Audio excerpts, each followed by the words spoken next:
vibe and different energies and stuff like that. That takes a while, so you just have to be very patient in your approach, and I speak on that pretty often.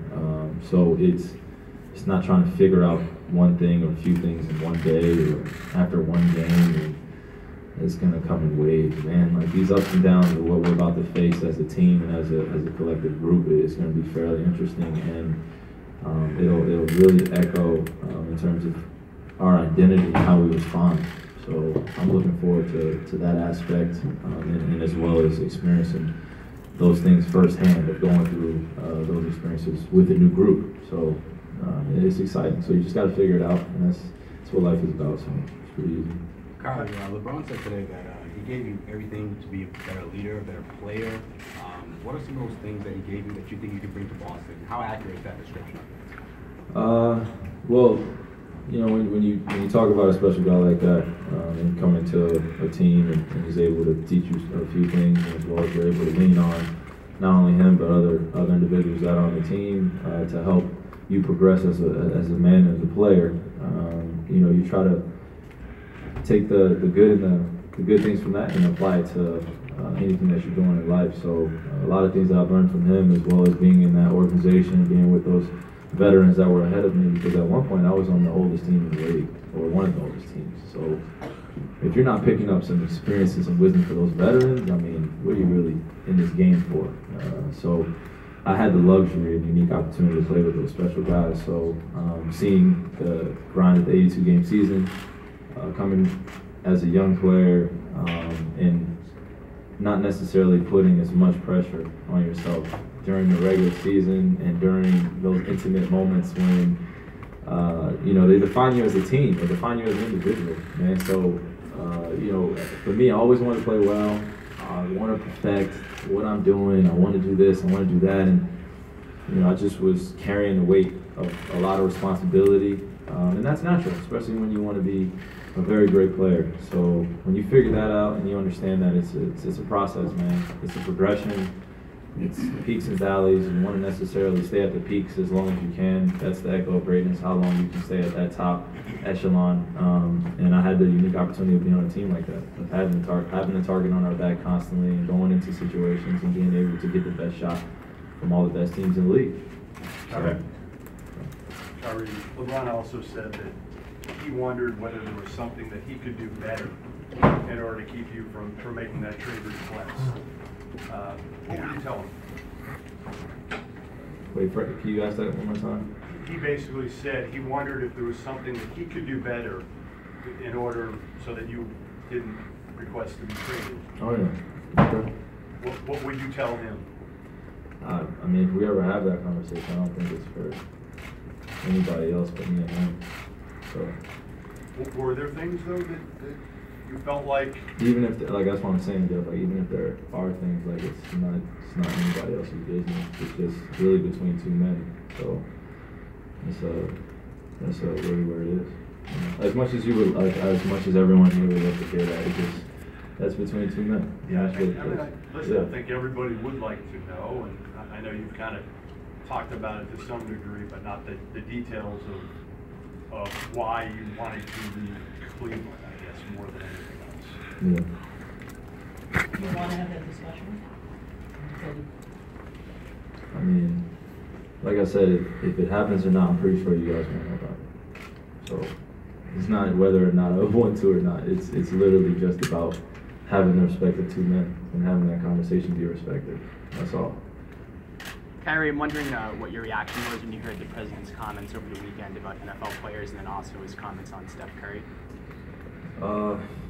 Man, it was a heck of a weekend. I'll tell you that.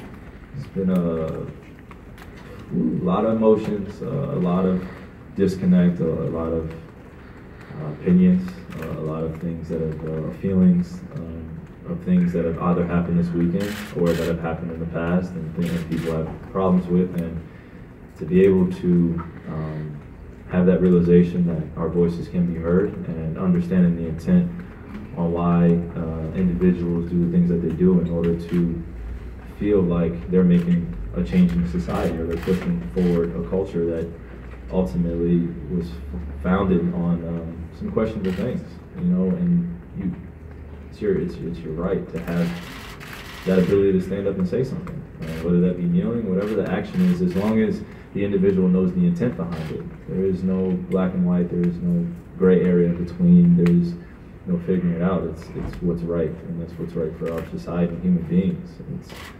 It's not between the veterans and the military and someone kneeling in the national anthem. It's much bigger than that. It's a human being thing. And knowing that intent on fighting the inequalities of certain things that you have a problem with, I feel like it's every person's right to speak up and say what they feel on it. As long as it's not with the intent to create more and more division between people.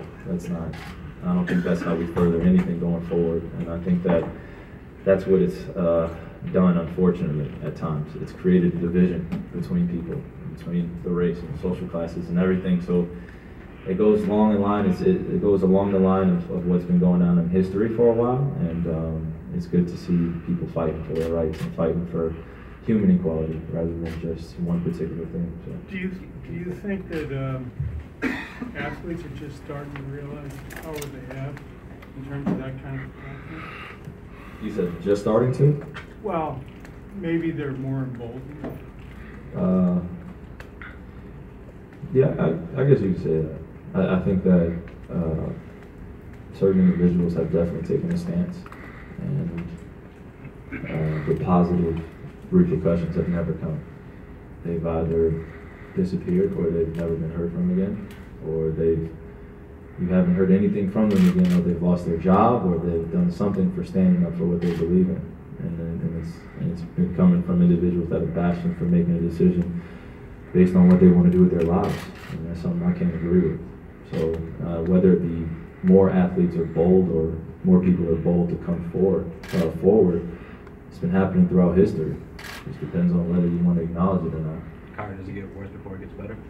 You said, does it get worse before it gets better? The hope is progression, man. Hope is progression. But I think the beautiful thing is that people are starting to wake up. So. Along the lines of what you're talking about, and as it relates to the Celtics, I don't know if you knew that you would come to this franchise. Obviously, you knew the winning tradition behind it. But there's also a tradition of guys like Russell, and Sam Jones, and Casey Jones, Red Auerbach, and the relationship that they had. The fact that the Celtics had the first black player, first black head coach. Does that resonate with you now that the organization that you're with has that history? Because it seems like it's very important to you. I know that their stance is to be behind their players and also prove through actions that equality exists. Even in working environments, even in our society, and to be part of an organization that echoes that, it makes it that much greater. And I can't wait to speak to some of the individuals that have come before me to be able to connect through that and have those conversations. Because at the end of the day, there was never a color scene. It was just a human being. And I think that we all can appreciate that. And that judgment doesn't come from anywhere but a great place and having the best intentions for a person. That's it. You don't know them from a can of paint.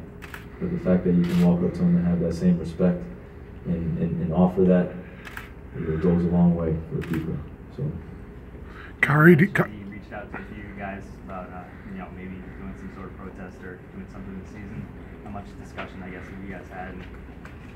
Oh, well, it'll be, I can't wait to dive into more of those discussions with Jalen. You said Jalen, right? Yeah. So, I know he feels strongly about a few issues as well. So when we get a chance to meet as a group and discuss all those things, definitely, whether you see it or not, it'll be discussed and we'll go over it. Kyrie, what do you want your teammates to know about you, or what are they going to learn about you as a leader, as a Celtic? Well, it's just as straightforward and transparent as you get. This is something that I really enjoy doing. That's putting the basketball in the hoop at a very high level. I've been dreaming about it since I was a kid. And to commit yourself to being the best that you can be, to be able to share that with other individuals, to go after a goal that we all collectively share and we want to accomplish. There's nothing like it. There's nothing greater than being on a team and sacrificing the time. And I think you guys can all attest to this too, is that the sacrifice of traveling and the sacrifice of going to different cities and in figuring out, you know, the analysis of basketball and basketball information. And us as athletes and players, it's our job just to commit ourselves. So we give up a lot of that time, and we end up being with each other more than we were with our families for the majority of the time. And that's a commitment you got to make to the game. And I've made that commitment since I've come into the league. Now, I may not have understood what that commitment may have meant when I was a younger player, but now I'm definitely able to share what that means to me and how we can accomplish the goal bigger than ourselves by just being honest and going out there and competing. Last question for Kyrie. Kyrie, do you think you're fully respected for your intellectual thoughts off the floor as well as your game on the floor? Is that something that has bothered you or has an issue with over the years that... I mean, I care. Yeah. I care just like any other individual. It's just that, you know, at times you wish that, you know, that same respect could be echoed through other people, you know what I mean? But you can't worry about it. You know, if it's strictly a basketball and you want to talk analysis of basketball, I'm cool with that as well. But to kind of, I never want to mask what I'm about and who I am. And to my teammates, to anybody here, like, I'm not here to necessarily befriend everyone, but the respect, that's all you want. And if you want to talk about those issues that are definitely plaguing our society, I'm cool with that as well. I'm an open book. I read as just as much. I want to learn more about people just as much. And I love this world like anyone else. So I want to see it go forward in any way that I can do that, whether that be basketball, or whether that be connecting with you guys, speaking to you individually, or whatever the case may be. I enjoy it because I care about people. Great. Thank you, Kyrie.